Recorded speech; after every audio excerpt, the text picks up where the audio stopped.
I think Yeah, Steve's just trying to sort a couple things out. You can get started. Everything's ready to roll. Okay. We'd like to welcome you to our electronic meeting with the City Council and the Power Board. Today, August 13th, this is an electronic meeting. Those of you that would like to link in and watch, it is on washingtoncity.org/meetings. I will entertain a motion to approve the agenda at this time. Well, I need a motion to approve also from the Power Board. So, motion to approve the agenda from Meyer. Mayor, I'll make that motion, Councilman Ivy. all right. All in favor? Aye. Aye. Meyer, aye. Aye. Aye. Thank you all, gentlemen, and welcome. I think this is the first time we've met together as a council and a Power Board. Don't you think, Rick? Is that true? Since I've been here, that's the case. I don't know what previous, so. Okay. We'll move on to our discussion item for this evening. Item 2, discussion and review of the UAMPS carbon-free power project. Turn the time over to Rick Hansen, our Power Director. Okay, well, thank you, Mayor and City Council and Power Board members for taking the time to attend. This is a big project and you may have lots of questions, so feel free to ask them. I know we have lots of different backgrounds, from the 2 new Power Board members that this is probably brand new, to some that have been on the Power Board or Council that's familiar with the project. So we tried to highlight the main points of the project and the decisions that will be coming up here in the next few weeks that we'll look for you to help us make. I'm hoping that you've had a chance to review the information that was sent out with the invite. There was a lot of good information that's been provided by UAMPS from previous meetings that have been recorded that will provide a background. If you haven't had the chance, that's okay. They're still there and you can go watch those. We're really not planning on going through the gory details of the technology of the carbon-free power project. However, those that want to get more up to speed on that, certainly we can get you the information or answer your questions. So there's a lot of acronyms used in the power business. So if I get referred to some acronym that you don't know what it is, stop me. I'll try to catch myself so it doesn't turn into a big alphabet soup for you. So with that, I assume everybody can see the screen okay with PowerPoint. What I want to do is, okay, Steve, it's not advancing. There we go. The city's, it's no surprise, I'm sure, to everyone that the city's been growing at a fast pace over the past 5 years, and even beyond that. We've experienced on average over a 5% growth on our electric usage per year, which is pretty substantial.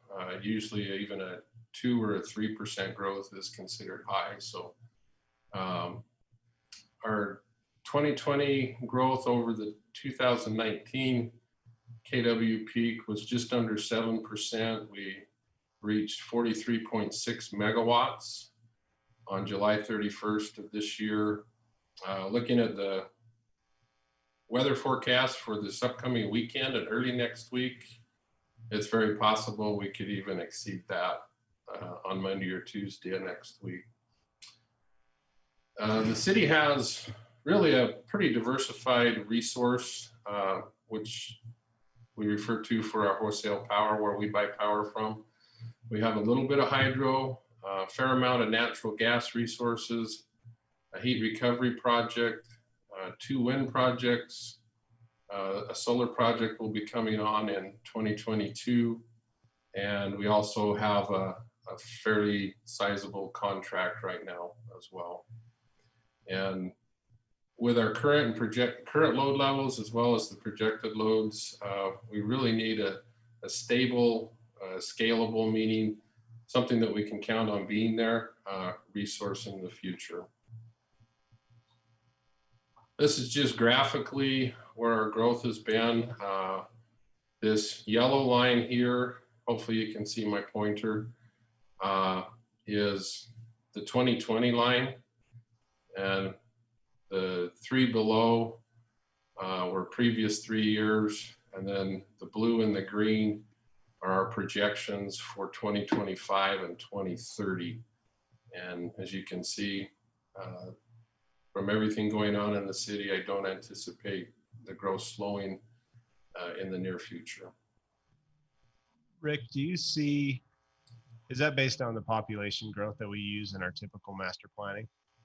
No, actually, the capital facilities plan that we just recently completed was based primarily on developments that have come in that we were aware of. The Sitla property north of the new Washington Parkway, it was just based on a estimated KW per number of units on the best information we had. But for the next 2 to 3 years, it was all based on, you know, all the developments going up Washington Parkway south of I-15. So, but you see it making a pretty big jump from today, 2020, in the next 5 years is what I'm kind of looking at. right. It's just a lot bigger jump than from 4 years ago is all I'm noticing. So if I could, this is Roger. One of the things you'll have to take in consideration is anticipate exponential growth, and that's on individual load increases as well. But also recognize that you'll have industrial and commercial growth in there too that isn't necessarily residentially connected, that we'll be projecting as well within those. And actually, if you look, we were at, if I look, oops, sorry, I went the wrong way. If you look here at July of 2017, we were at 38 megawatts.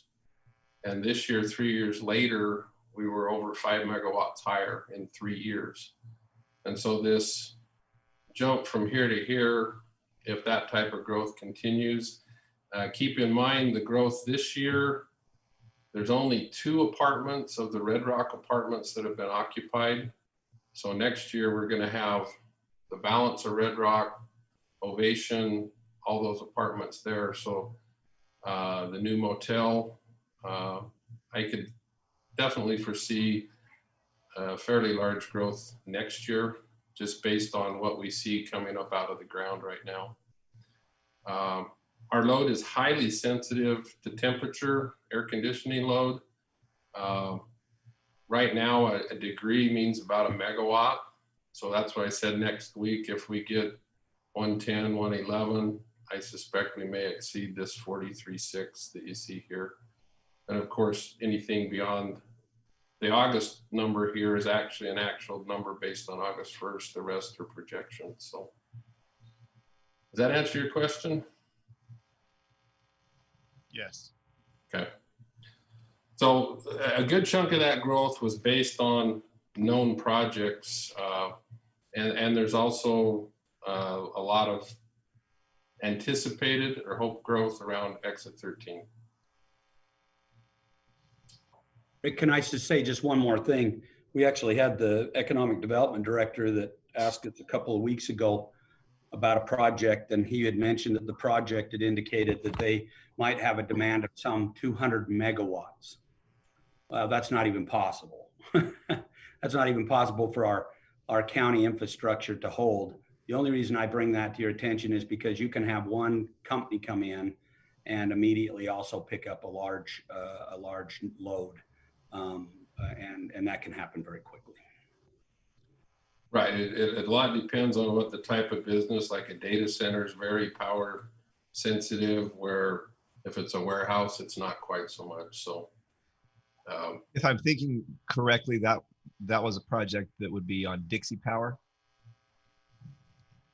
Yes, it was on Dixie Power. The problem is we don't even have a capacity within the whole county from a transmission standpoint to handle that level of load. But yes, that was one on Dixie Power. And my point was, it just really is just, you can have a quick load quickly. And even on other systems, they're going to oftentimes require our upgrades as well, because we're kind of an integrated system. But yes, you're correct. That was on Dixie. Okay, this is just a brief summary of the resources. Quickly go through this. UAMP stands for Utah Associated Municipal Power System, which is member utilities similar to us across Utah, Idaho, Nevada, California, New Mexico. So there's, I believe, 48, Roger, members in UAMP, something like that. So, I think so.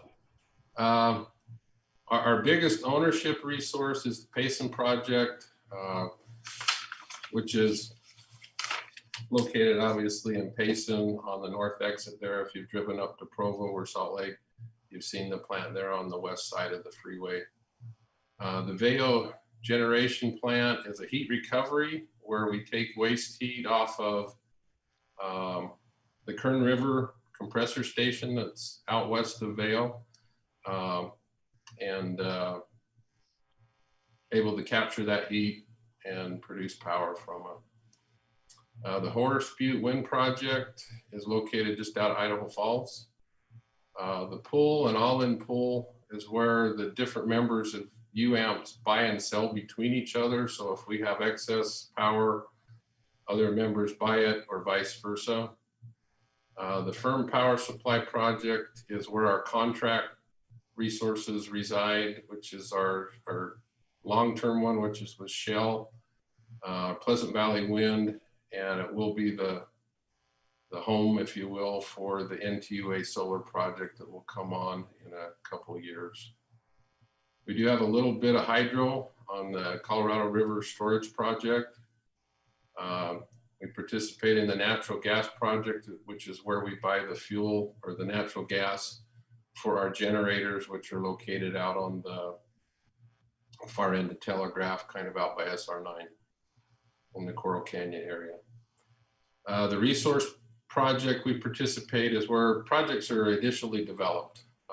And one of them that will probably be coming your way in the next 2 to 3 months is they call it the Steel Solar Project, which will be located by Plymouth, Utah, up on near the Utah-Idaho border. And of course, the one that we're here to mainly talk about today. So sorry, can I pause you? Go ahead. Are you saying that's going to come before us? Are we making, is that going to come before us because of a change in that project, or? No, look, there's two, it might be getting confused with the NTUA solar, which we approved, it was probably about 6-8 months ago, a megawatt in it. And this one will be a similar one, but it physically will be a different project. Okay, so this will come before us as a proposal for a potential to buy in. Exactly. Oh, thank you. And it will follow very closely the NTUA model that we previously approved. Thank you. Any other questions on those resources? Okay, let's move on to the, this kind of shows you what overall our resource mix is. The upper ones are the ones that we have that are either ownership or contract. And then this bottom box is potential future ones. And we're showing the carbon-free project would come on. Right now it's anticipated at 2029. And the red line down here is kind of the difference between what our peak is and what the sum of those resources would total. And some of the challenges with that, you don't necessarily want to buy all your resource to your peak, because that only occurs 1 or 2 days a year. So you don't want to be sitting on that 365. So it makes some sense to always be buying and selling and not trying to hit that ultimate peak there. Hey, Rick, this is Councilman Ivy. Uh-huh. Question about, these are all under contract? The upper box ones are. The other up ones on, and are they alternating? I can't see it from here. Are they alternating times that they will come due, or is there one specific time that we need to be more worried about? Well, the main one right now, our current long-term contract ends next year. And in fact, next week at the UAMPS meeting, we'll be talking about going out for bid, if you will, as a UAMPS group for another long-term contract, which would be represented by this 8 megawatts down here that I'm showing. And so that was the next one that comes due. This one here, we generally buy for 3 months of the summer, a small amount, just to help us with the summer peak. And that's just done on a yearly basis. So that's why it's not shown out here, but based on market costs, we may or may not elect to do that. Can I speak just for a minute about the contract power? The contract power is this actually its second extension that we've had. I think we feel comfortable with the fact that we'll get an extension on another contract. The contracts are always concerning a little bit to us because even though they're contracts, they can be, I mean, at any point if things turn out very poorly for the contract provider, they can just simply cancel the contract, pay damages, and as per the contract, and that's all you can put in there, and that's fine. That keeps us, that keeps the money there, but what it doesn't do is give us resource. And so we feel comfortable with contract, but as you can see, when we can kind of firm up, and this is one of the reasons we become owners in many cases of resource, is because we then can control that because contracts have that inherent risk in them. What is the probability of that? We don't know, probably not terribly high, but that is one of the reasons why we watch the contracts very carefully and just recognize that there is some risk associated with those. Then the next graph was actually from July 31st of this year. The black line represents our load. Hey, Rick, can I jump in with a quick question? This is Sure. Councilman Staley.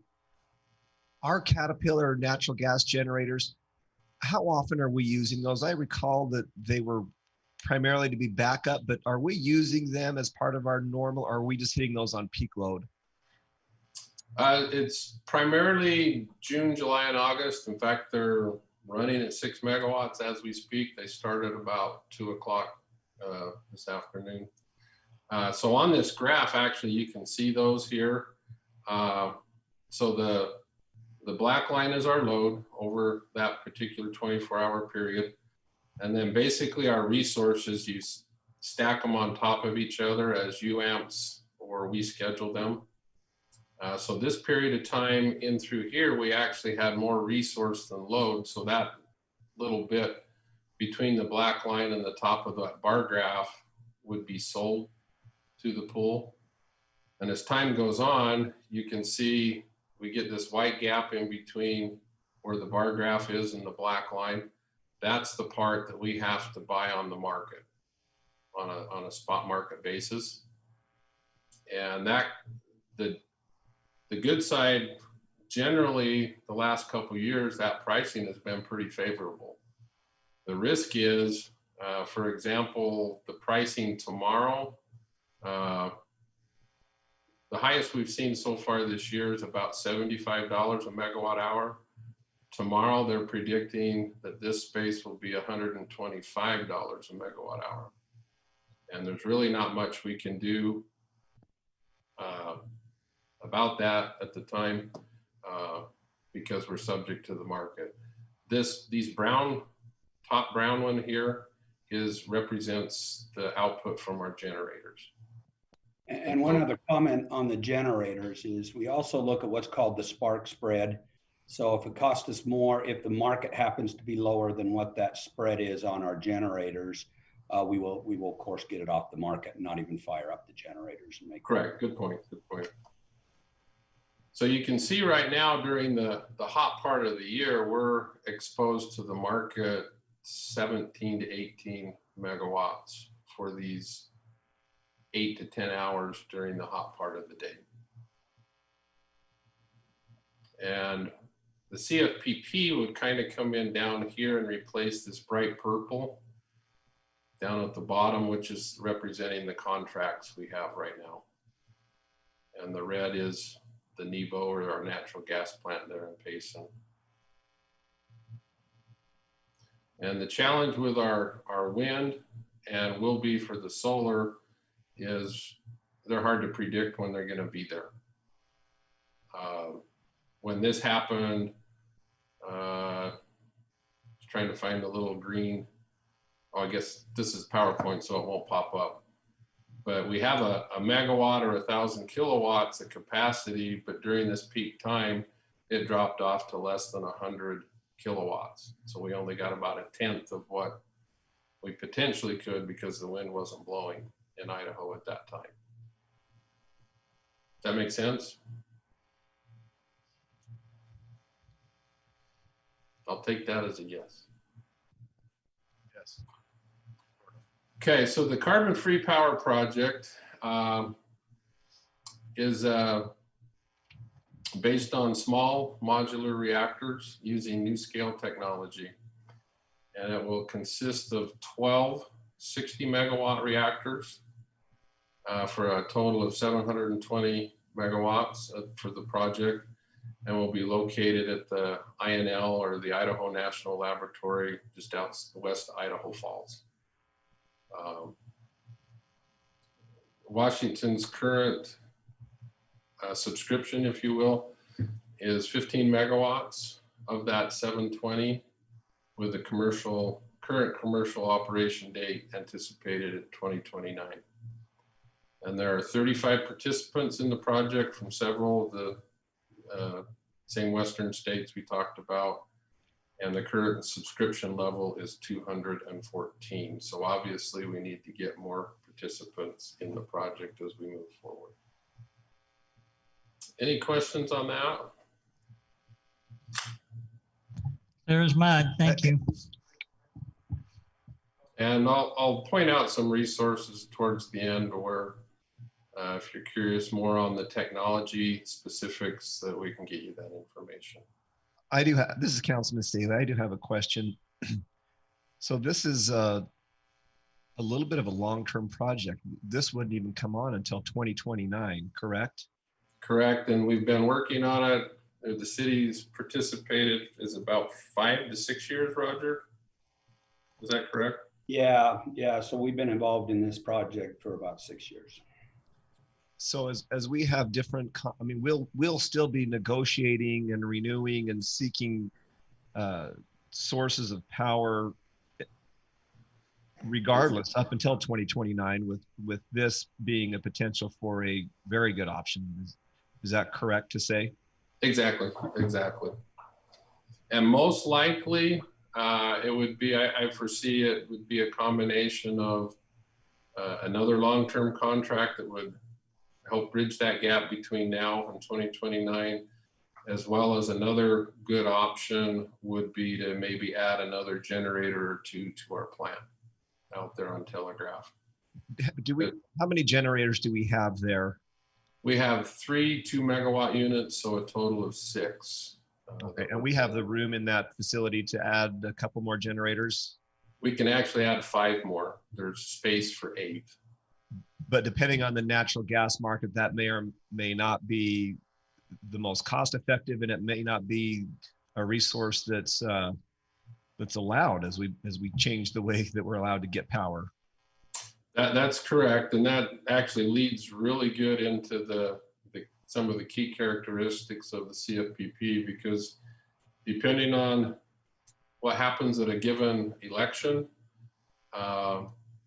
you know, I know everybody's aware there's been a lot of talk on carbon taxes, or what's going to happen to these fossil fuel based resources. I think pretty much you can count on coal going away in the next 5 to 10 years. I think most of the plants have some form of schedule in that time frame. There may be a few that last a little longer than that, but I don't think there'll be very many of coal plants that make it beyond that. So some of the key characteristics, I think, for the CFPP, And I think the top one is probably one of the biggest pluses or positives of why we looked at this resource is it's a safe, carbon-free resource. There are obviously, there'll be some waste product as the fuel is spent, but they can store 40 plus years in the size of a football field on the site. So it's, you know, physically, the amount of waste is quite small. The other point of, or selling point, if you will, is it's a scalable or dispatchable resource that will have nearly a 24/7, 365 availability. When you need the power, it's going to be there.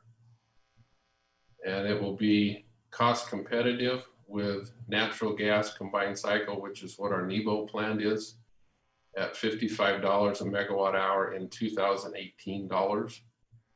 They hope to even beat that, but that's the current trigger point for some of the terms in the contracts. Would you mind putting that into perspective as that is that rate per megawatt hour compares to some of the other contracts and sources we currently have? Sure. I went, in fact, I anticipated such a question. So I went back and our June, if I take all of our resources and mix them together and come up with an average price per megawatt hour, our June was $59.5 a megawatt hour. And it seems a little counterintuitive that January was as high as $70 a megawatt hour, but that's because, for example, the NEBO plant isn't fully utilized because the loads are down. So you're paying that fixed cost, but not spreading it over as many megawatt hours. So right now, month to month, we vary between $60 and $70 a megawatt hour on average. So as you can see, I would love to have this resource today if we could. Does that help? Yes, thank you. Okay. One of the other benefits of this particular plant, it has a high ramp rate, which means the output can be scaled up or down rather quickly, which will also complement our renewables, our wind and our solar resources. So if the wind stops blowing, they can actually dispatch it and ramp it up to compensate that. Or they can back it back down if the wind picks up and UAMP sees there's a high amount of wind, and they can back this down a little bit too to compensate.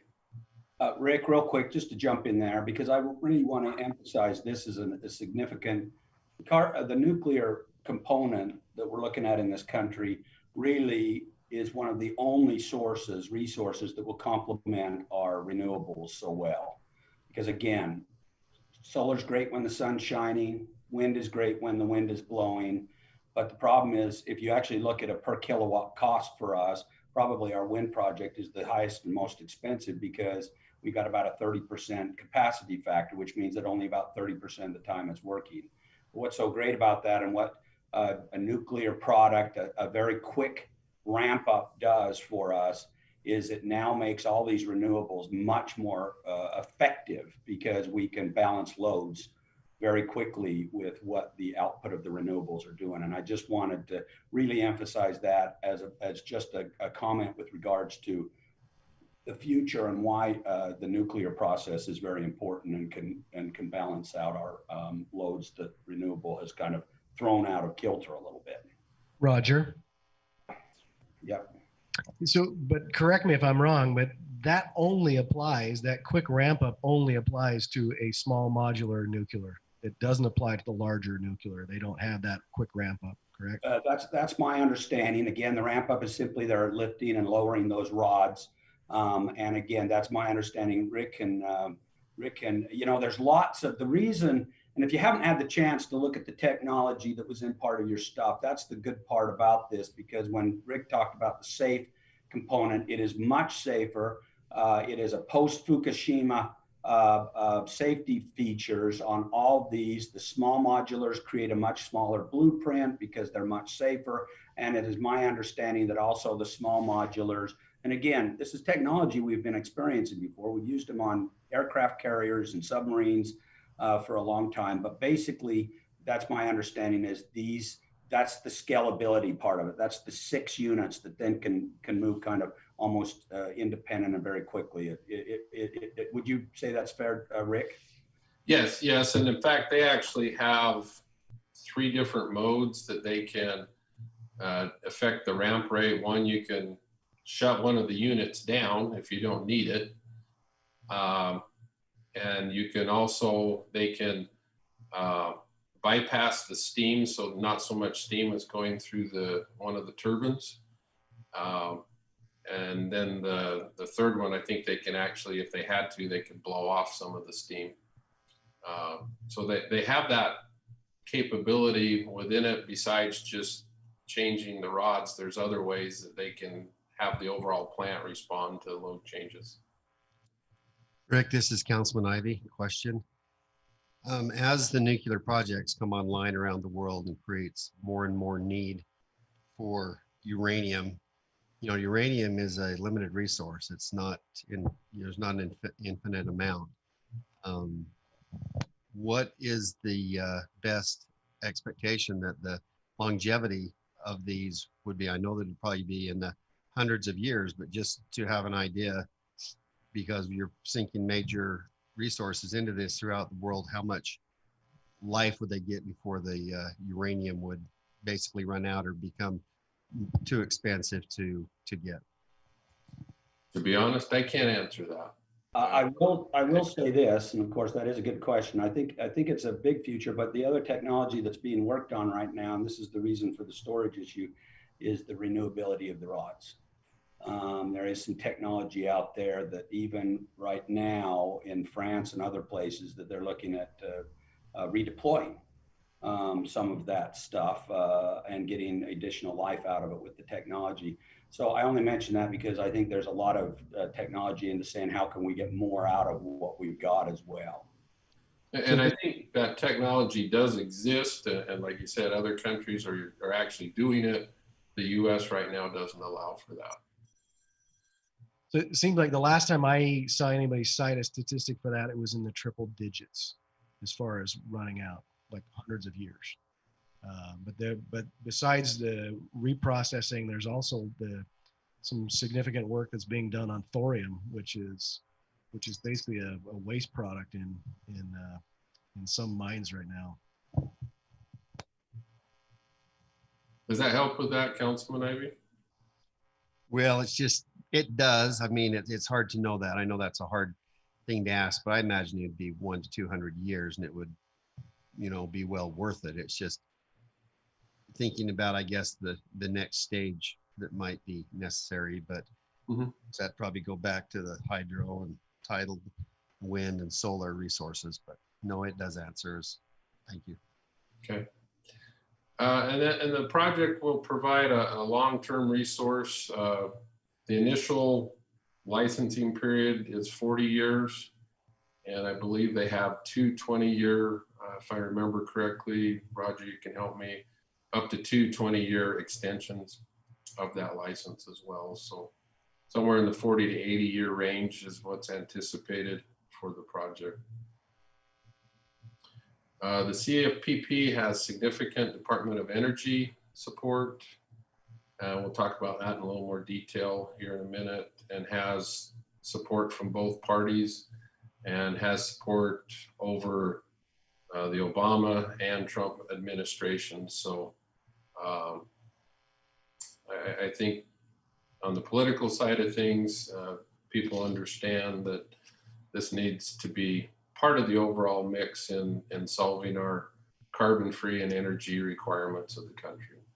Can I just add one more point? I mean, this coal elimination is significant, and it is. It's going away. There's been no new coal plant built in forever, and so it is significant. But it is a significant base load to our country. But what is so great about the small modular nuclears is when a coal plant decommissions, it would be what we call brownfield. Okay. But what would be so nice with this particular technology is those brownfields now can be converted once this technology gets online. Those brownfields can be converted with the nuclear, the small modular nuclear units, depending on how many they want to dispatch there. And then those brownfields become greenfields and they begin to produce again. And why is that important? Well, that's important because we have transmission that's right now been built in a massive scale to those coal units. And so this is a technology that can really not only replace our carbon issue, but also be replaced in a way that we can use those same facilities with those same transmission systems in place, and thus, making it a much more effective way to create power.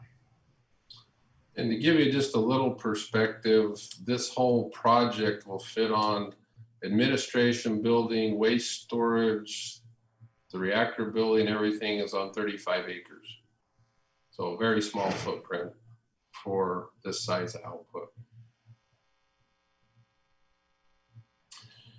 Okay, now to give you a little bit of background of the contract and why actually we're having this discussion today.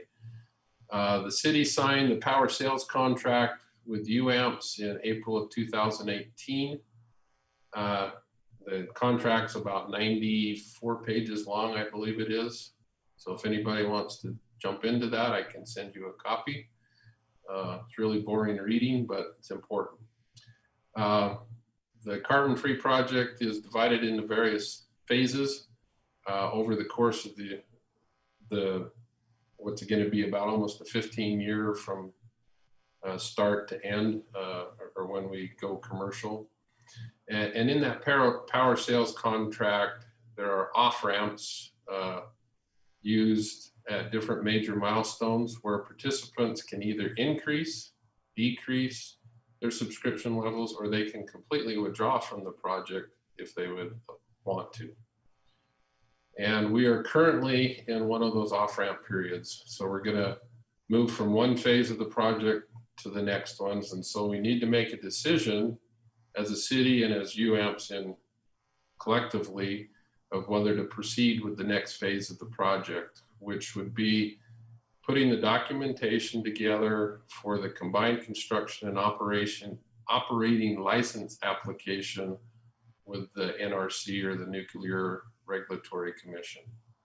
And that's affectionately called the COLA. And so that's the next step in this project, is to put that information together to submit to the federal agency to do a detailed review of the project. And each participant of the project is responsible for their percentage cost share in the phases that they have participated in. That makes sense? Okay. This little graphic kind of just shows a timeline. Right now we're these little diamond type shaped things represent an off-ramp. And right now we're in the middle of deciding on whether to, so we've committed funds up to this point, and we're deciding whether to move forward with this next phase one remaining, is what they've called it here. And it would go until April of 2023, which would be here. And then there'll be another off-ramp of whether or not you want to continue with the project. And that next phase would be to submit all that information to the NRC. And then after that process, the final decision is to construct the plant. So including today's off-ramp, there are 2 more or 3 total still remaining. And we're in this 60-day window for withdrawal or reduction in the project. Rick, are you going to explain as you go further the difference between committed and expended commitment on the part of the city? I've got the numbers here. I do not have it in the slides. Okay, so I guess the real quick, and I don't want to confuse this, but I guess what I was just going to say, so So the city, of course, has been responsible for this first phase. We've committed our portion, that's the subscription, our portion of that first phase. We've not expended any of those funds. And why? And that'd be the same thing through all the other phases if the project is successful, because all that will just be rolled in to that $55 megawatt once it begins to be produced. So there'll be interim financing through all this with, again, no expectation if it is all successful that the city would be paying out anything prior to when the thing comes online, the commercial operation date, and that is part of the $55 megawatt. Now, I think Rick's going to talk about, though, what happens if you withdraw and what happens if at some time down the road it doesn't go further. So. Correct. So there was, and this is probably as good a time as any, we can talk about it a little bit. Prior to this amended phase one, there was a study phase, and the city, and I actually got information from UAMPS today, spent just under $100,000 in this study, and we actually have paid that part. The balance, this part in here that we've committed to is about 238,000. That part we have not paid anything towards. It's just accruing. And like Roger said, if the project continues forward, then that gets rolled into that $55 a megawatt hour. And we'll talk about the cost for this one here in just a minute. Hey, Rick, can I jump in right there? I don't mean to go backward, but I just want to make sure I understand something. So the cost that we're looking at would be $55 a megawatt hour and basically 400 gallons of water to produce that 1 megawatt. Is that, am I close to that? 400 gallons of water? Per megawatt, yeah. I haven't heard that amount. We have selected as a project management committee a dry cooling. Oh. So the water, I'd have to get back with you as far as what that actually. Rick, what my question, my follow-up question was, is that do these resources, the portable or the nuclear power, would need to be built by a water resource? Is that correct?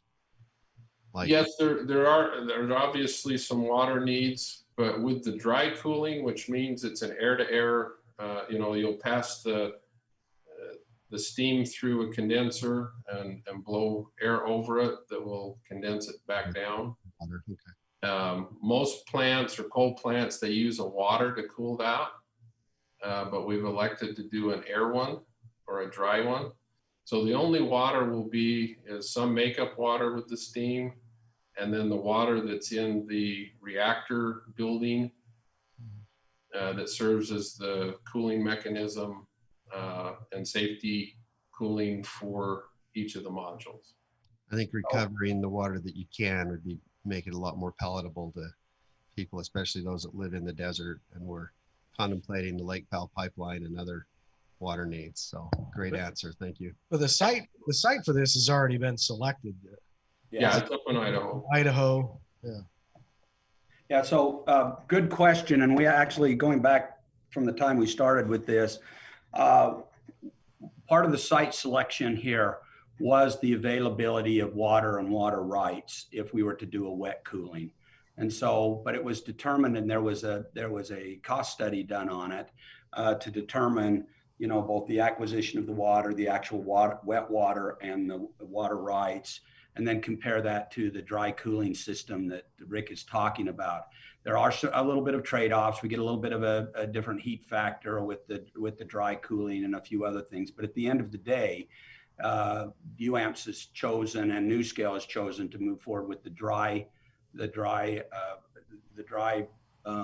process. And so that's going to save, that's reduces our need substantially. But typically, yes, there would be a good supply of water needed, but we had already also determined with the site selection that they would have been able to provide it. We would have been able to secure that water, but I like the direction we're going with the dry recovery system. And from just the top of my head, I want to say that the dry cooling is about 1/10 of the water of what the wet cooling would have been.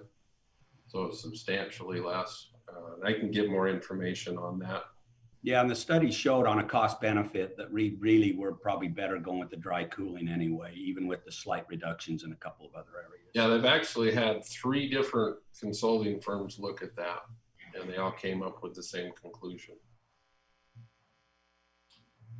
Just another timeline, just a little more detail. At our July, the PMC refers to the Project Management Committee at UAMPS. At our July meeting, we approved the conditional budget and plan of finance for this next phase. And that kicks off the 60-day period that we're in now. UAMPS held the town hall meeting on July 21st, which was the link to the videos that we sent out with the invitations. And we'll talk about some of the contracts here in just a second, but there'll be 2 of the 3 remaining contracts that should be finalized in August, and the 3rd one in early September with the Department of Energy. And so that's kind of where we're at. Is this September 15th date right now is, as a city, that we need to come to our decision before then, so we can let UAMPS know if we're proceeding or not. Rick, Councilman Staley here. What other, or do you have an approximate number or percentage of other participants in UAMPS who are contemplating this this power resource? There's 35 participants out of, like I say, I think it's like 46 or 7. We added one last month. So probably 75, 80% of them are participating in this. And we're looking at about 15 megawatt hours. Is that correct? Are others participating at a larger or smaller scale, or pretty similar? Some of them are less than a megawatt, and there are 3 larger than us. We're the 4th largest. Okay, so we're one of the bigger players amongst UAMPS. Right, and so we're at 15. Look. For example, like Hurricane's 10, Hiram's 10. So Rick, what do you know right off on our big ones? Lehigh, Logan. What are the 3 big ones? What's their commitment? Brigham City's the biggest at 15. Well, that's the non-jump. Brigham City's at 21. Heber's 13. I'm trying to find Lehigh here. They're just under 21. And so that gives you a rough idea. Hurricane's actually 14, equivalent to our 15. So how was 15 megawatts determined for Washington?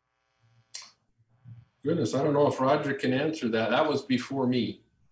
But I do think it's an appropriate amount that fits, especially looking out almost 10 years from now. So really, this was developed by the power department, which of course would be the appropriate group to do it. So that would have been Kelly. And what he did is look at that resource mix. We also always look for a balanced mix, or not a balanced mix, but try to have a mix. And so we would anticipate bringing other projects to you in the future, potentially, depending on how this goes. There still might be some combined cycle natural gas that we might bring, depending on what we think. But Kelly had come up with that original 12, then with the jump addition, it brought it up to 15. And again, I don't know all the calculations that Kelly did. I felt comfortable with that, and I'm glad to hear that Rick also felt comfortable with that. That's kind of how that came. And UAMPS helps us look at that as well. Yeah. You know, considering back to the graph we looked at with the different contracts we use for power, would this be one of the foundational power sources where we would likely use that full 15%? I mean, would it be like part of the purple, for example, or I mean, it would be one of the base power sources? Exactly. It would replace, or at a minimum, significantly reduce the amount of purple that we would need to do on a contract. And as we grow, if we can hold this $55, as we grow, we would certainly want to pull more subscription as this thing continues to scale up too. And Roger, that's a good point. Do we have the ability to, if this is successful years out, do we have the ability to participate at a higher level than 15? I mean, obviously we're a growing city and we'll continue to need to provide power. I think until the capacity is reached, we'll have that opportunity. And once the capacity is reached, again, that would be a clear sign that this is a successful project. And I would anticipate then you'd see other opportunities to develop other types of projects, expand this facility, whatever else might be available out there. But I think that while there's available capacity, we'll have that option.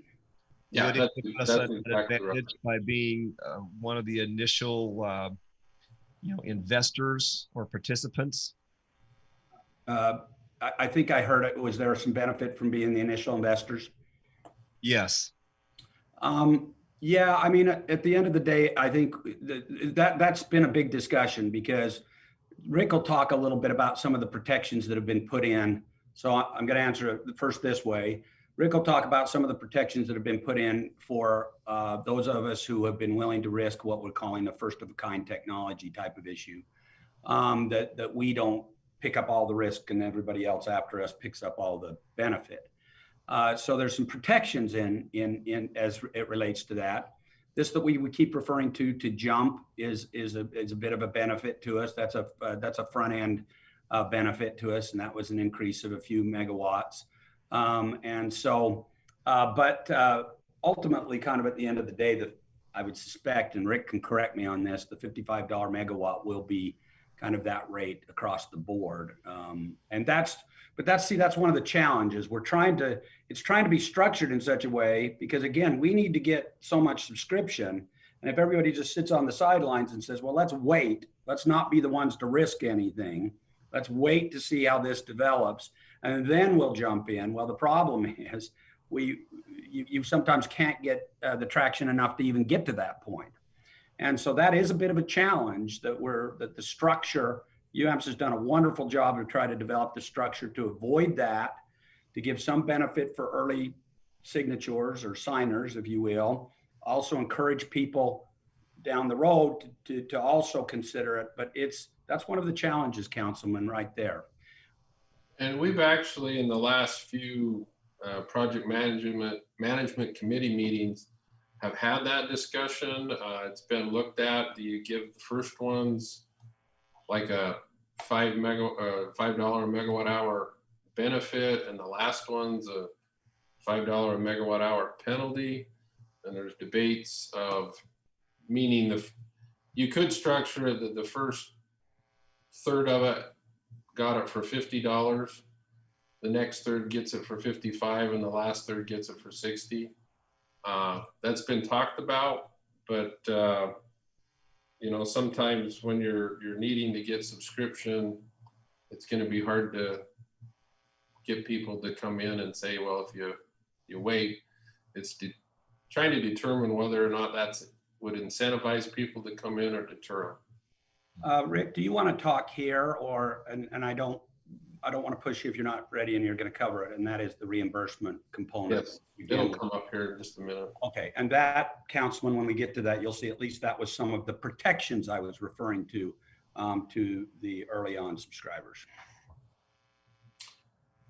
So let's just do a little quick snapshot, if you will, of where the project is. NuScale, who has the technology behind the small modular reactors, they're on track to have their design certification completed with the NRC by the end of this year, early 2021. I think their original target date was September of 2020.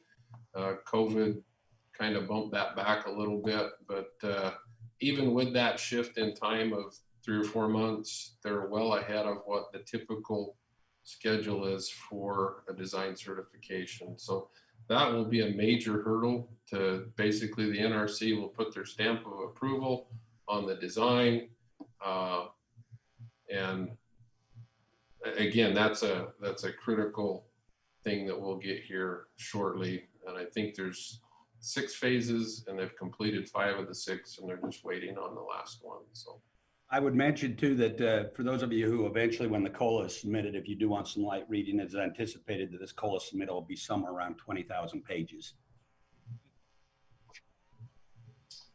And so the next phase is to develop the COLA to get it ready to submit to the NRC.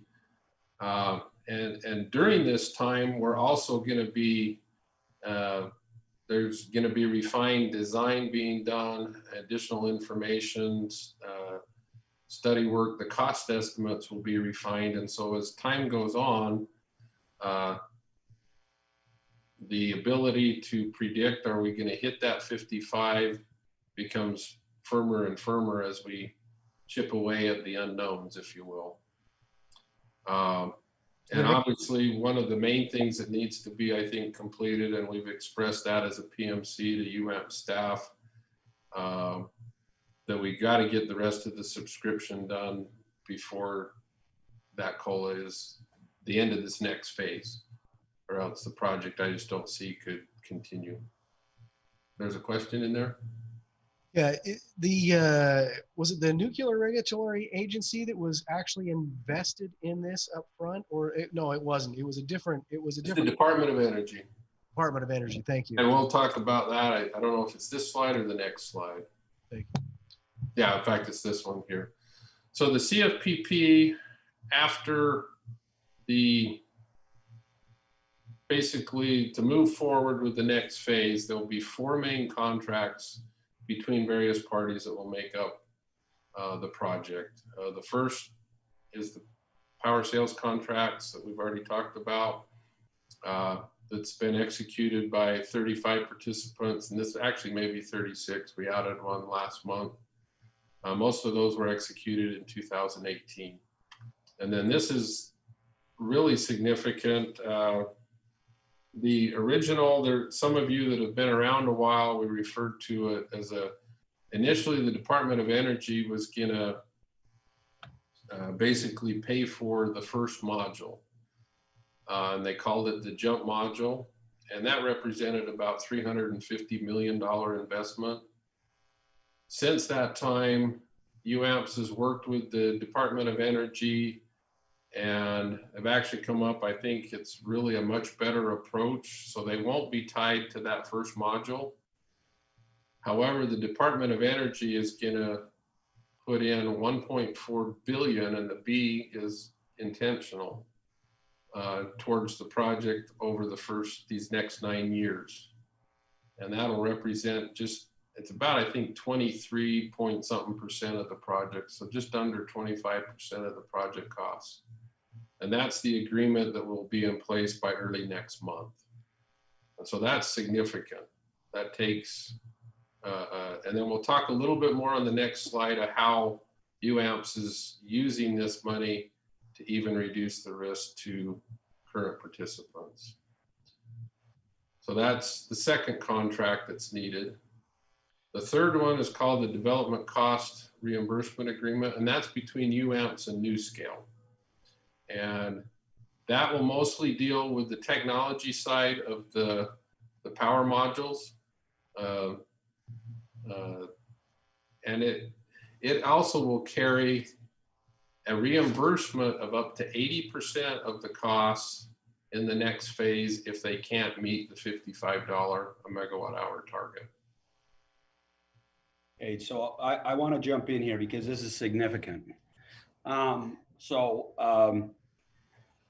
One of the protections that was in place for the early participants, of course, was going through the first phase, the phase we're just ending now.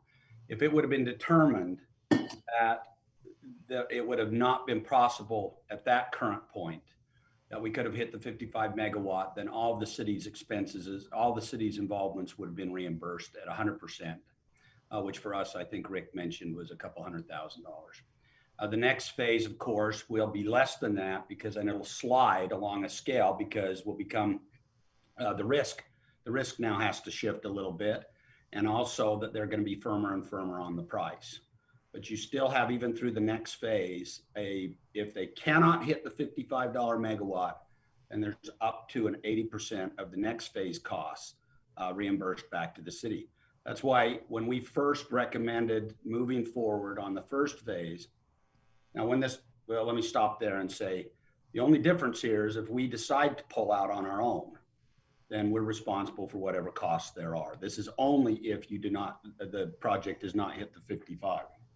So our recommendation then, and our recommendation will be now, is that the greater risk would be the greater cost would be to pull out at this point, especially when we're on target with where we want to be. And if we don't hit that target, we get this opportunity down the road to get the 80% reimbursement for what we have. So that's a significant point. I think Rick's going to talk a little bit more about that, but I just want to emphasize that was a huge give on the part of NuScale. NuScale, by the way, is the technology. A big give on that issue as to bring some protection to the early subscribers. Hey, Rick, do we have enough participants for this to move forward? You talked about participation with different municipalities and entities. Is there enough participating for this to continue to move forward, or are they needing more participation? Well, let's just put a pin in that for just a second if we can. Okay. But I think your answer in real short is yes and yes. Yes, we can move forward, and yes, we need more participants. Okay. But we'll talk about that in a little more detail. And then the fourth contract is the engineering, procurement, and construction, or you hear the term used, EPC development agreement, and that will be between UAMPS and Fluor. Fluor is going to be the constructor for the project, and they will also be responsible for the design of, we call it the balance of the plant.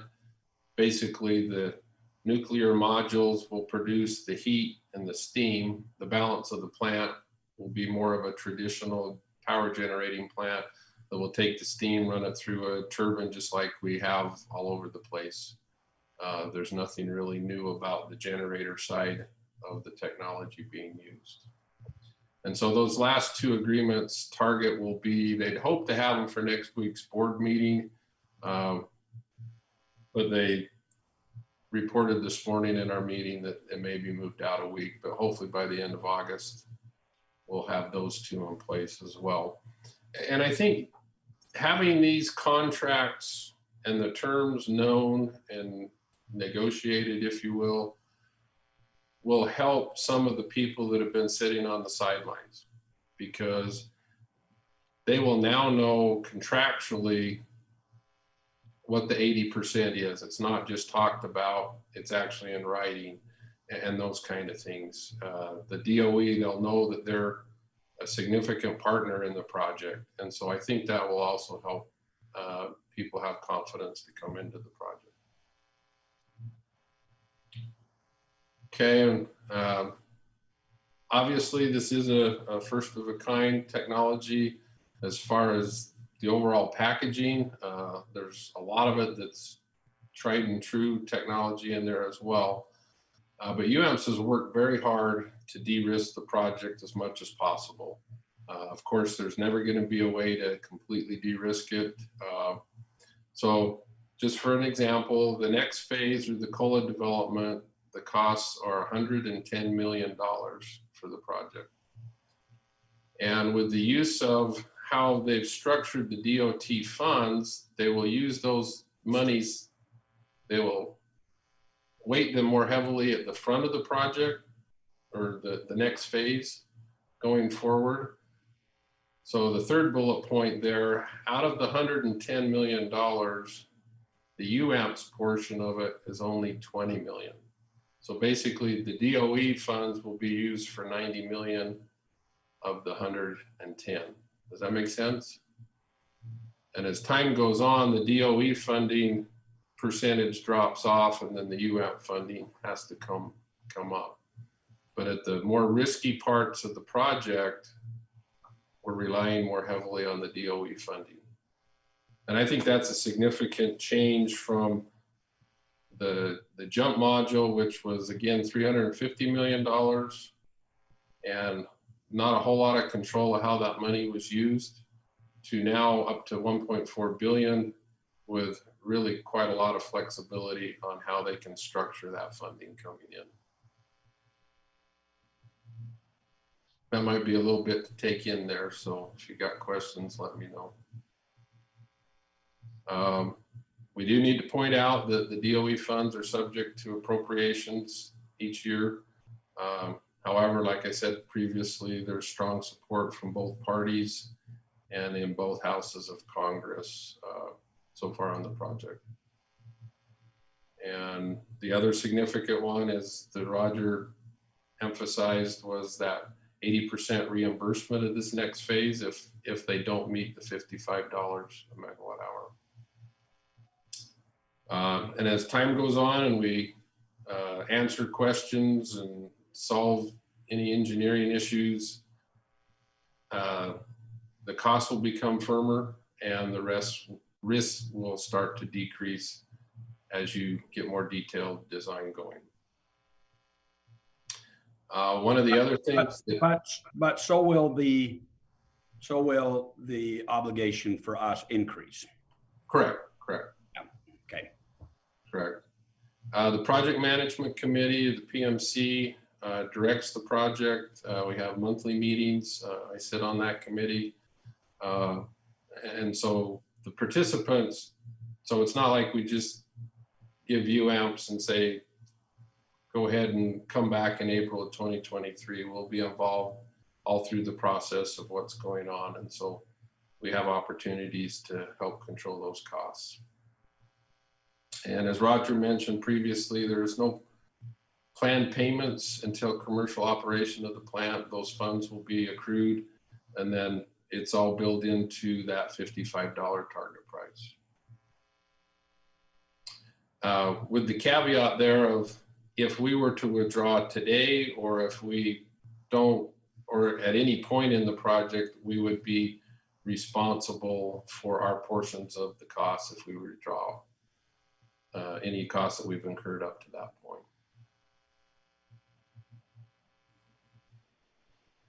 Now it's a different story if they can't meet their $55 target. That's where this 80% comes in. But if for some reason Washington as a city pulls out, or UAMPS collectively decides not to continue with the project, then we'd have to pay the funds that we've committed to. But then not meeting the 55 megawatt per hour, you would they would forfeit that if they don't meet any of these legal signatures or agreements, correct? When you say forfeit, Well, so they're not going to, if they can't get the COLA written, then they're not going to be able to deliver this for 55 megawatts per hour. You'd be able to exercise your off ramp right there, right? the COLA is actually the responsibility of UAMPS. And they're going to say in that COLA, we are using the design that NewScale has got certified with you. And it'll be done in conjunction with the two. But if they can't meet the 55, NewScale will reimburse 80% of those costs that UAMPS has incurred. So I guess, so then help me understand which of the agreements on this, the agreements that we've reviewed so far tonight would trigger them not meeting the 55? There's, well, the $55 agreement clause for the 80% lies in the development cost reimbursement agreement between UAMPS and NewScale. Yeah, so if you're answering your question, if the Department of Energy was to somehow say we're not providing 1.4 billion or any amount less than that, that could impact the price. Correct. Push it above 55. Can you jump back up one more? And then what Rick pointed out, if for whatever reason the development cost agreement is not signed between UAMPS and NewScale, and again, that's why these are all being done now. That certainly would, that is the vehicle by which we get taken care of. And I know at least through this first phase, we've already had an agreement in place. This is kind of the next phase. And then I would suspect that number 4 would be a problem too, because number 4 is what is giving us those dollar amounts as we go through the refined engineering numbers. So is that clear in the contract though, that let's say, for example, number 4, if those estimates come in and they can't make those estimates meet that 55 megawatt, It's triggered. it triggers. Thank you. And that's why we're going through several tiers. We actually have the engineering. There's a phase, not a phase. There's a tier 1, tier 2, tier 3 type of engineering. And what that is every one of those engineering enhancements will further drill down and tighten those numbers in each level of the engineering reviews. And at any time during this next phase, if any one of those tiers trigger out a more than $55 that can't be mitigated in some form, then that triggers the reimbursement. Right. Okay, so kind of get to the brass tacks for Washington City. So based on our current subscription or participation level, which is basically at 7.2%, the cost share for the COLA development would be $1.44 million. That's what our potential obligation would be. Because the participants have opportunities, other participants, not just us, to raise or lower their commitments. They've suggested that we have a little bit of a buffer put into that so we don't have to come back multiple times. Because if we approved the 1.44 and it was a hard number, if one of the smaller ones changes that and that goes up to 1.45, we'd have to come back for approval. So the suggestion is to have like a 5% buffer in there that we could go up to 1.5 million for the cost share commitment there. And Rick, correct me if I'm wrong. This is somewhat common in all of our power sales agreements or power sales contracts. Yes. And that is there's a pickup provision, but only within a very tight range. So, I mean, if a bunch of people withdrew, we wouldn't have to pick up all that. We may have to pick up a portion of it. And the reason for that, of course, is to keep the project viable, but it's very tightly collared. And all of our power sales agreements or contracts have those in place. And so what Rick is kind of suggesting here is just that our approval would be, and again, this is money that if it all is successful, you won't even see paying out until it'll only be part of the 55. But we wanted to be very upfront on what this next phase, based upon our subscription rate, Washington City would be, but adding that little bit of range recognizes that caveat within the power sales contract. And that 5% is actually a number I came up with. You can make it anything you want if you wanted to go higher, but I felt like that would give us a little bit of reasonable wiggle room in there without extending that risk too much there. Now, the third point. When are you expecting other signatures to come on and sign up for this? Well, we actually had one last month. It was a small 1 megawatt subscription, but Wells Rural Electric came into the project last month. So they're working very hard, particularly with the Northwest public utilities in Oregon. They feel like there's a lot of good potential participants there. And that third bullet point, I think, is important as they do get more participants. So this is a worst case scenario. If we go through this whole next phase and nobody else signs up, that 1.44 or 1.5 is what the city of Washington would be obligated to. Now, if additional participants come in and reduce our percentage share, then that obligation goes down proportionately. Does that make sense? Yeah, but really at this point, then the next phase for other potential cities to jump in is after some of these legal requirements and contracts are met. That way, I mean, obviously they're not jumping in now because they're watching. Some of them are potentially looking at their risk at this point. Exactly, and again, going back to those 4 contracts, once they're all in place, they have a more of a known project. They have the parameters, or as Doug from UAPS calls it, they have lines around the box defines the project a little bit better than it is currently. And UAMPS will continue to pursue ways, and they're pretty creative, how they structure contracts and requirements within that to make sure that the risk is minimized as much as possible. And then obviously, I think getting more participants is one of the main things that will help de-risk the project to Washington.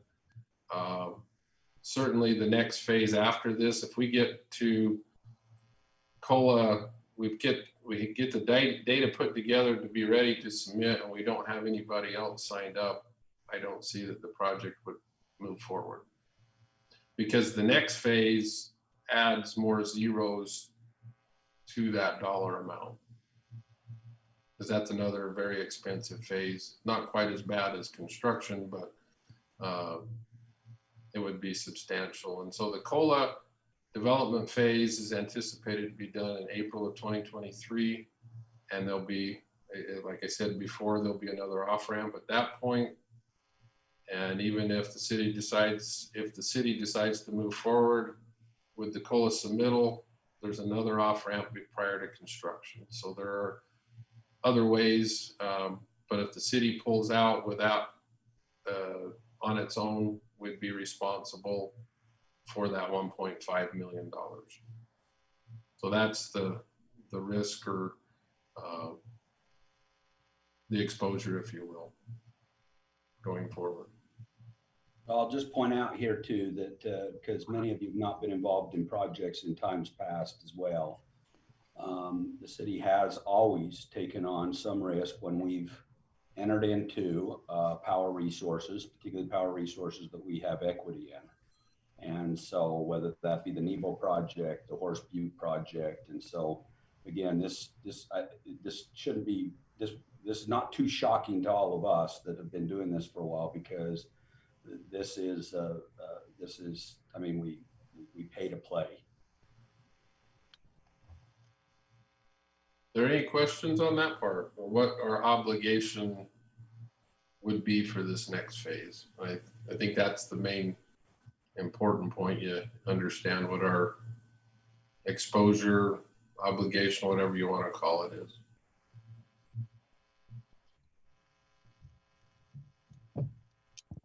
So sorry, are you asking us a question?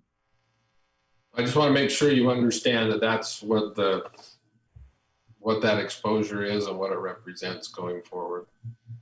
So I feel like before I answer that, I feel like I need to, are you going to test us to make sure we understand? No, I think we're good. I appreciate it. Thanks. So going forward in the next steps over the next few weeks, and our staff recommendation will be to approve the COLA through the COLA phase, development phase of the project with that 5% buffer, which I'll work up. UAMPS to send out a draft resolution. I'll work on the language of that would have that limit of the 1.5 million for that phase. So timing wise, what I would foresee is the power board would consider this and make an official recommendation to the city council at their September 1st meeting. And then that would move on to the council for approval or of the resolution on the September 9th meeting. And then the UAMPS PMC meeting is September 16th. And then that's where the PMC would approve it. Now, again, you got to think about the logistics of getting 35 different governing boards, and some of those are like us, have 2 approvals that have to occur. So there's potentially up to 70 approvals that have to be made on this before the mid-September. So some of the dates could shift a little bit if somebody has struggles or whatever on getting something approved. So, but that's the current dates and plan. And then this would go into effect October 1st, and they would start on that next phase of the project.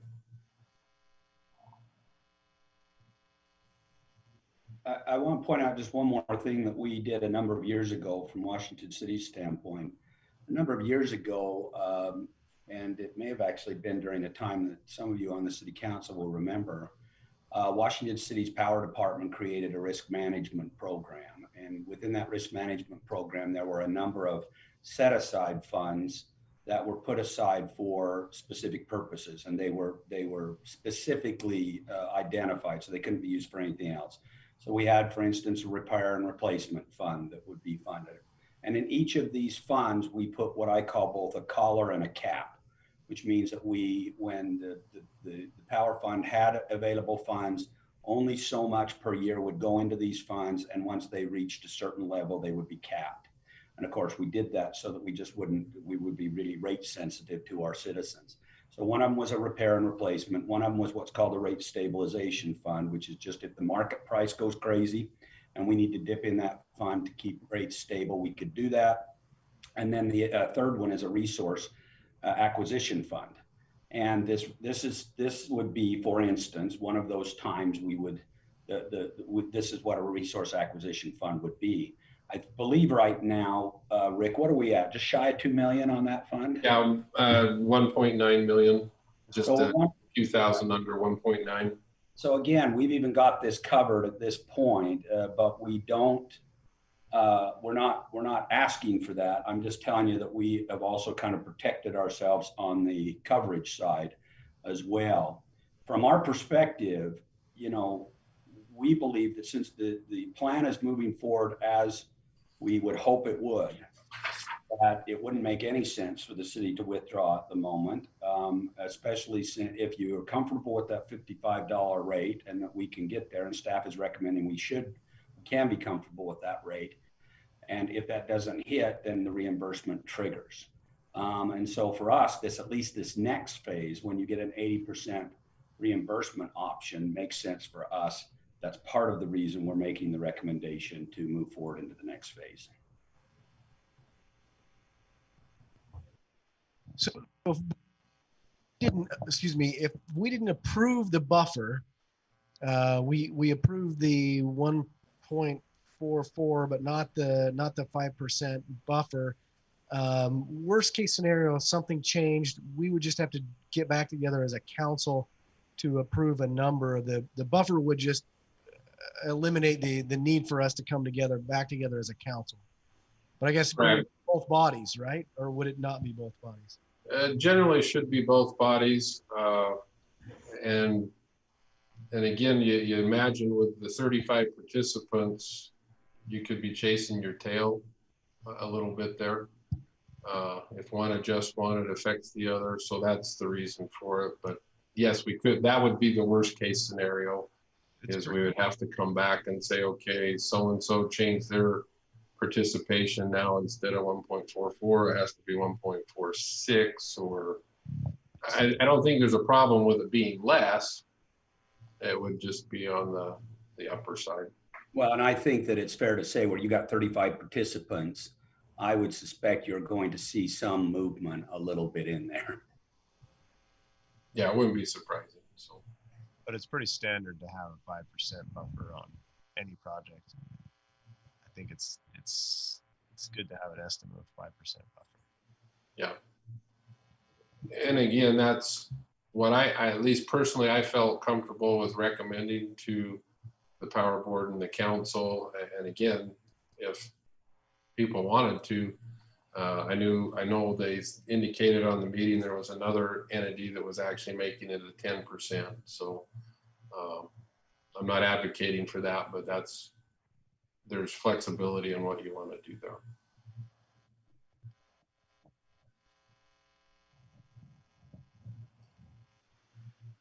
So my last slide is just, if you have questions, again, the purpose of this meeting wasn't to ask you for the approval, although that will be coming up. So if you have questions, you can call me, email me, talk to me in person. There's lots of information available, or that we can can get to you. One of the best information pieces that will be available is next Monday. And I think we've sent 2 or 3 invites out if you are able. I know obviously some of you work during the day and it's difficult to take some time off to dedicate to this, but next Monday from 9 a.m. to 2 p.m. is the annual member conference that was going to be up in Heber. Now it's all just virtual, so it's online, and they're pretty much dedicating that first day of the conference just to this project and the nuclear power in general. So if you can't find that registration, let me know. We can help you get there. It's not too late to get signed up. 2 of the other big resources that I think should help you a lot is that town hall video. And I tried to highlight the main speakers that for you to look at. And then also there's a document in that same packet, the project status and overview document from July 15th that UAMPS produced. I think it's about 9 pages long. From the technology side, you can go to this website, newscalepower.com, and they have videos and different things that will kind of illustrate more of the technology side. And then depending on your comfort level, we can have additional meetings before September 1st and September 9th, either as a power board or a council or a combined meeting again.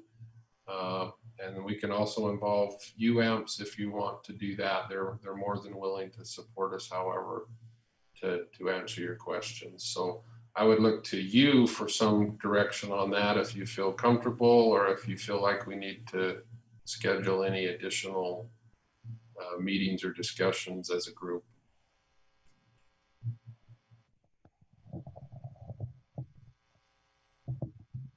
Well, I think we'll take that under advisement and think about that a little bit and see what else we think we need.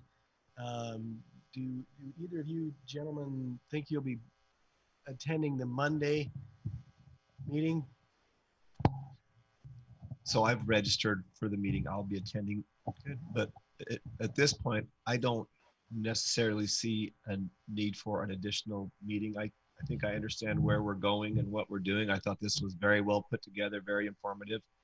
Thank you. Not saying that something else might not come up that could necessitate, but right now I don't feel like, from my standpoint, I need more information. I agree with Councilman Staley. I don't think we need another meeting. I get where we're at. Good. That's kind of where I'm at with it as well. I think we have some questions and a few things. Honestly, it's kind of fascinating and interesting as well. So I'll continue to kind of ask and seek to understand a little bit more. Okay. How about the power board members? How do you feel? Well, my first question is, does the council have anything that they want us as a power board to look into?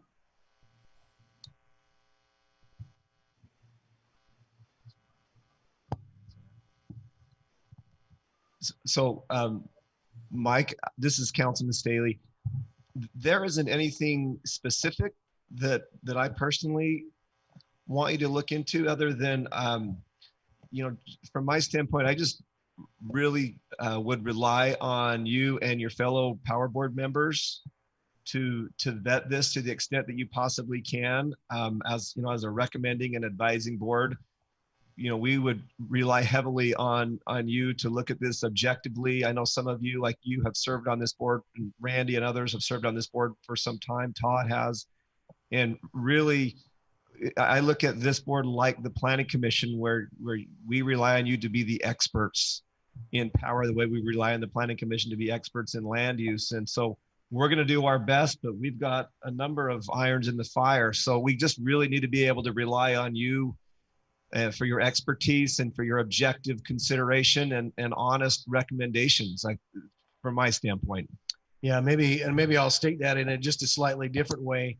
My preference for the power board would be that when you go through your approval process, that if you vote yes on this, it is because you have understood this, recognized the pitfalls, the benefits, and that you feel very strongly, or reasonably strong that this is a good thing for the city. That, to me, that process, and if you don't feel strongly about it, or you feel like you need more time, or even if you need more time with us to confer with us, I would request that you would ask for that time and just put whatever you need into that process, so that recommendation, we can just kind of take that to the bank, so to speak. Yeah.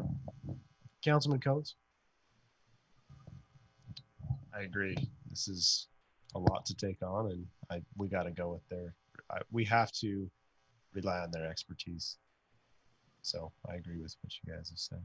So. Okay, Yeah. thank you.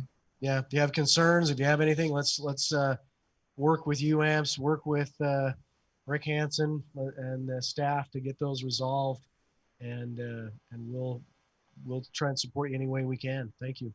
Appreciate the question. Okay. Thank you. My next question, Rick, so do we have 2 new Power Board members? Yes, we do. Mark, is it pronounced Hauser?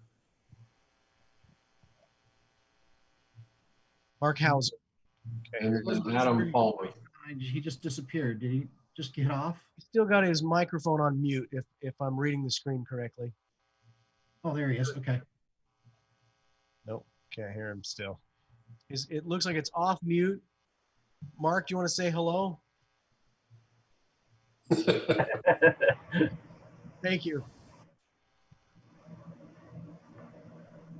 Mike, can I say something? This is Randy Meyer. Yes, Randy. I just wanted to say thanks to Rick and to Roger for all their hard work. They're really the experts in this field. I've been on the board now for a year and gone to the majority of the meetings for UAMPS and the others. And this really does seem like a good fit, a good solution for a big problem that could be coming up. And especially when you consider all the electric usage that we're going to be needing with the cars and the bikes and the so forth that are coming down the pike. They're becoming increasingly more popular. I think having a solution for power, nuclear, is definitely the most beneficial and makes the most sense from a carbon-free perspective, and also from just all the available options that are out there on the table right now. This absolutely, hands over, in my opinion, makes the most sense. Thank you, Randy. Go ahead, Rick. No, I'm just gonna, thanks, that's well put, well said. So Mark is one. Who is our other new member? The other new member that was voted on last night is Andy Palmer. Okay, I'm here. I'm excited to be a part of the Power Board. It was a great presentation, Rick and Roger, and I'm excited to read over more documentation and hopefully give some good input and future analysis on the situation. But it was really informative and really great to know that we're taking the steps to really facilitate the future growth in Washington City. So that's my question is, I know the Power Board, we've talked about this for, well, like they say, years. So we've been involved in some of this decision. Adding the 2 new guys, just if you guys have any questions, please reach out. Let's get the answers. If you do feel that we need to have some discussion, by all means, let's schedule a quick meeting where we can do that, just so we can be able to make sure that we can make that decision and that recommendation to the council on the September 1st. Is that when we meet? That's correct. Okay. Yeah. So, Yeah, Rick, this is Todd. Now I am registered for the upcoming convention. Is that going to also be recorded, something that we can review afterwards if we are pulled away during the day? Last time I talked to Jackie's, he said they do not record their conference, unfortunately. So. Okay, well, I will do my best to participate in as much as I can. Yep, appreciate it. And I'm sure you can come in and out as you can or are able. Yeah. Yeah, that was very beneficial last year. Learned a lot about the project, so I anticipate the same this year. And they'll actually have I can't remember what her title is, but she's like one of the VPs, and that's not the right title, of the Department of Energy is one of the presenters that she'll talk about the cost sharing arrangement and those kind of things. So you'll get it directly from the Department of Energy, their commitment to the project as well. And then one more thing. Sorry, I had to leave for a little bit. We were scheduled to go up and look at it in Oregon. Do you know if there's going to be an opportunity for that to take place again? Have they mentioned anything about that? Well, that's why they did actually a virtual tour of it on July, what was it, 29th, which is an online. I believe I can get that recording out. I know they would love to have an in-person visit, but there's nothing scheduled at this point until the whole COVID thing settles down. Yeah, I did miss that one. So if we could get that, that would be great. Yeah, okay. I'll put that down and try to get that sent out. And would the council be interested in that as well? Yeah, certainly let us know if that materializes. Okay, I mean, as far as the recording of the virtual one that they did Oh, a yes, couple weeks ago. yes. Okay. Okay. Well, this is a unique opportunity for the council. We don't have the opportunity to get together with the power board very often. We appreciate your service. Thank you for being with us tonight. If you feel that you need more FaceTime with us and meeting time with us, please let us know. But unless anybody else has any questions, maybe we can turn everybody loose to their families and other responsibilities for the night. Just real quick, Sure. I can't see who's in the council chambers. The picture's too small. Can you just tell me who's in the chambers there? Councilman Coates is here with us. Councilman Ivy had to duck out just a few minutes ago. The mayor had to duck out just a few minutes ago. Councilman Ward is here as well, and Councilman Staley, which two of them could have spoken for themselves, but I jumped in and did it for them. And who are you? Doug Ward. Yep, Councilman Ward, and we're one council person short. We'll be rectifying that situation here shortly. Thank you. Okay. Thank you. Any good questions? Anything else? Well, I will entertain a motion to adjourn then. So moved. I'll second. Motion and a second. All in favor? Aye. Aye. Thank you for your participation in this meeting tonight. Thank you. Thank you.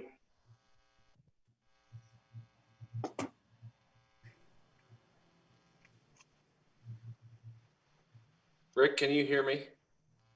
Yeah, I can now. Okay. I went to change settings and it kicked me out of the meeting. So I tried to come back. So everything I wanted to say that all the resources that I was able to look at, I watched the majority of the town hall meeting are actually really clear to me. And it's kind of looks like a good deal to be in on. So Great. I know I'm new to the board, but being new and kind of a layman in some respects, the only things I was worried about were the risk and the investment. And what